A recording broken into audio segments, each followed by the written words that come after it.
You know, I got a fishing trip coming up real soon. One of the things I like to do is keep my hooks really sharp. It's probably a really good, easy technique, easy tip to learn. And you can watch TV and you can sharpen the hooks, bring your tackle box up, put it right in front of your easy chair, and go through your whole box in one night. And then when you get out in the water, you're ready to go. Well, you know, one of the best techniques that's on the river, and probably the most sought after technique, used probably more than any other technique, is called pulling. It's a little complicated three-way, but we got to see some guys on the river doing the pulling technique, and once again, Bill Koehne took us through the steps so we could understand the pulling technique.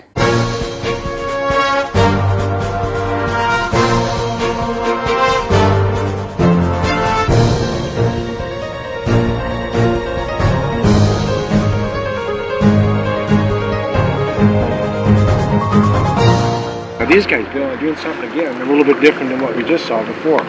Yeah, this is a popular Illinois River presentation. What they're doing is pulling the river. Basically, what they're doing is crawling upstream against the current, and they're kind of doing what we saw hand lining a little bit, but it's more of a traditional form with a rod and reel situation. They got a three-way spinner or three-way swivel setup.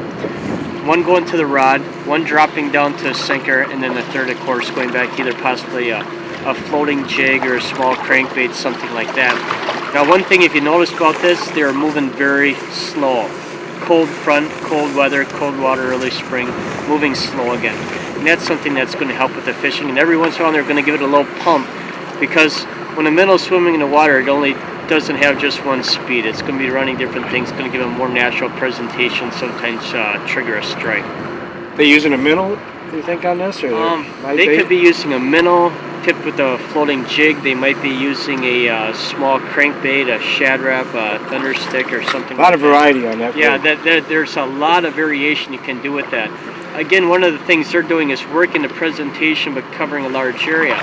Now, if they were to pop a fish right here, I would believe they'd maybe go another 40-50 yards, quick get up above the pack of fish, and try to go back through them again using the same presentation, seeing if they can trigger another fish, hopefully in a small pot of feeding fish.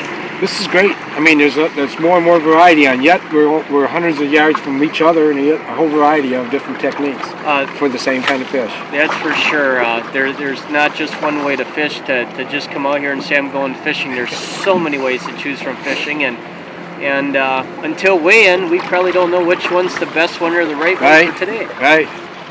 Well, that's the excitement of it, for sure. You know, pulling is a great method to cover a lot of water very quickly.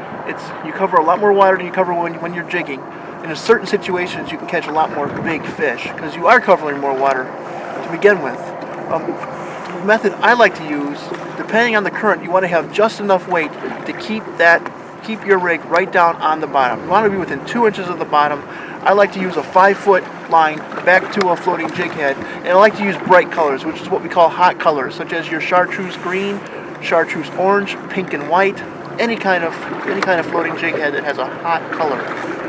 And one thing about pulling is a lot of times you don't really get a tough bite. By a tough bite, I mean something that really smacks the lure. What you just notice is all of a sudden it's getting heavier. If you feel that, set the hook immediately. Because remember, you're fishing for saugers on the Illinois River. They're 90% saugers, 10% walleyes. In order to put the hook into a sauger's mouth, you really have to drive it home. Well, I guess we'll take a look and see what the next spot should be and who's doing what. Sounds good. We got more boats to check downstream here. All right, let's go.